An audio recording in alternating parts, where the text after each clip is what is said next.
It is not the descent toward the shadow, nor the rise toward the light that makes us superior. It is the endless struggle between the two that greatness of character lies. We are tested, and we do not break. We will never fall. The loyalist Primarchs of his Imperium are beloved by all, paragons of the potential of humanity. Each Primarch embodies a fragment of the Emperor's might. Though of all the Primarchs, a select few are regarded, even by their brothers, with respect, or even adoration. Yet there is one Primarch whom was beloved by all his brothers, with only a trifle of exceptions. The noble son of the Emperor, who most embodied not only his power, but his very being. Sanguinius, Primarch of the 9th Legion of the Adeptus Astartes. During the scattering of the Primarchs, Sanguinius would land on the radiation-soaked moon of Baal Secundus. Discovered by the tribal people inhabiting the moon's surface, they would adopt the infant Primarch into the people of the pure blood. Within 3 weeks of his arrival, he had grown to the size of a large child, capable of walking and learning speech. By the year's end, he towered over the people of the blood. Uniquely amongst the Primarchs, Sanguinius bore 2 angelic wings that sprouted from his back, the origin of which is uncertain. Some claim them to be a gift bestowed by the Emperor, whilst the more cynical people of his Imperium would claim them to be the result of a mutation born from the radiation endured by his time on Baal Secundus. Though of all his abilities, it would become apparent that the Primarch had the gift to divine the future. Using his visions, immense psychic power, and martial prowess, Sanguinius would lead the people of the blood to defeat vast hordes of mutants which threatened their lives. With their defeat, the people of the blood would worship Sanguinius as a god, which would endure until the arrival of the Emperor. Disguising himself, the Emperor would witness Sanguinius give an impassioned speech to his people. Yet with Sanguinius' ability to divine the future, he would instantly recognize the Emperor. The great angel would fall to his knees and pledge his allegiance to his father. Inducting the greatest warriors of the people of the blood, the Emperor would integrate them into the pre-existing 9th Legion of Adeptus Astartes, soon to be monikered the Blood Angels. Sanguinius would become highly regarded by all the legions of the Adeptus Astartes, even gaining the greatest respect from his brother Primarch, Horus, whom would confide in the angel for advice. More than any Primarchs, Sanguinius and Horus would form a bond of trust and adoration. The great angel would even convince Horus to change the name of his legion from Lunar Wolves to the Sons of Horus after being given his new title of War Master. With Horus even concealing his knowledge of the flaw within the Blood Angel's gene seed from the Emperor, making these events all the more tragic considering the way in which the future would unfold. Horus would fall to the forces of chaos and begin his campaign with the keen awareness that Sanguinius was arguably his most deadly foe. Before his treachery had been revealed to the Imperium, Horus would command Sanguinius to fight the Xenos Nephilim species on the planet of Cygnus Prime. The Blood Angels would be ambushed by hordes of demons within the Cygnus system and become stranded. During a fierce battle against the greater demon of Khorne, Ka'Bandha, both of Sanguinius' legs would be broken.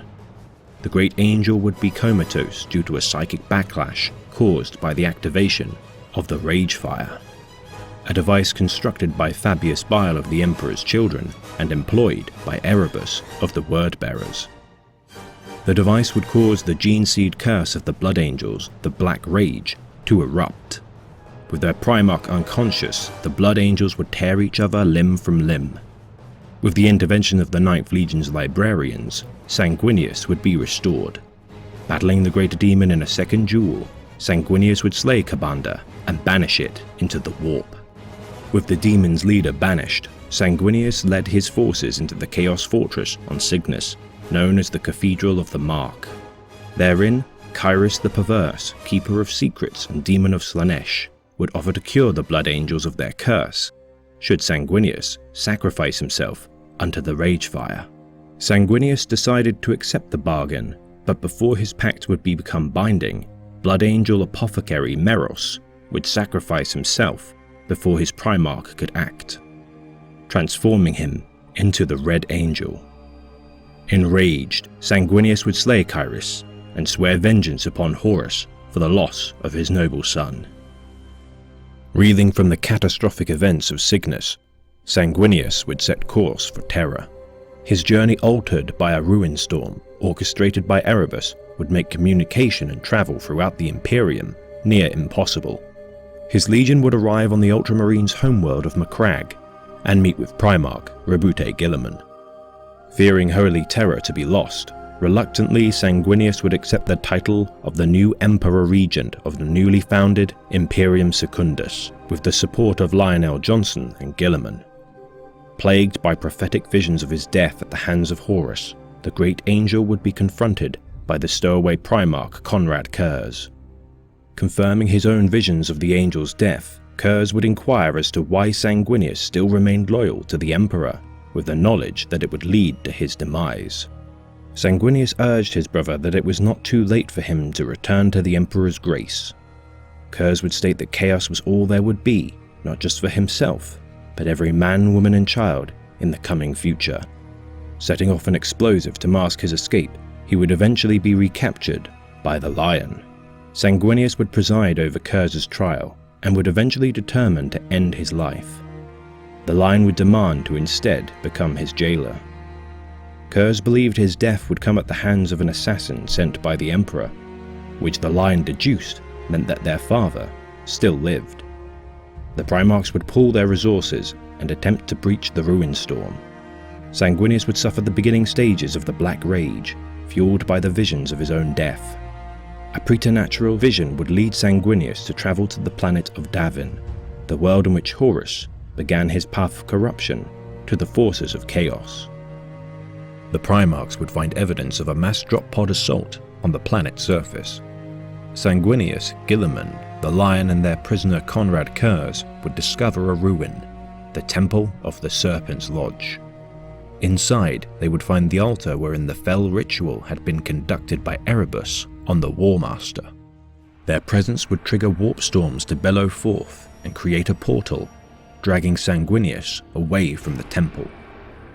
He would see himself on the surface of Terra in a vast beautiful garden within the Imperial Palace. With his brother Lorgar's corpse at his feet, he would observe the remaining traitor Primarchs bound in chains. His father, the Emperor, congratulating him on his victory and bestowing the title of the Emperor's Regent to his son. He would lead a campaign to purge the galaxy of the remaining traitors to his Imperium, and eventually become the ruler of the galaxy. Sanguinius would see through the deception of the vision and cut through the visage of the Emperor, revealing it to be the demon known as Medael.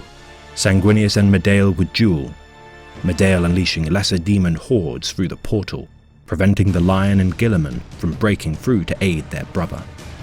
Overpowering the Angel, Medael would bargain with Sanguinius. Deeming Horus to be an unworthy vessel of chaos, he would offer to aid Sanguinius in killing his brother and taking the mantle of War Master for himself.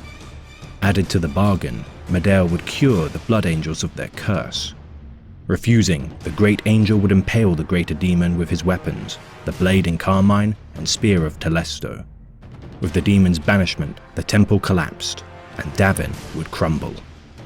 In its place, a breach in the warp storm would appear, leading directly to Holy Terra. The Alpha Legion would blockade the breach, with Guilliman and the Lion distracting the 20th Legion, allowing the Great Angel to pass through.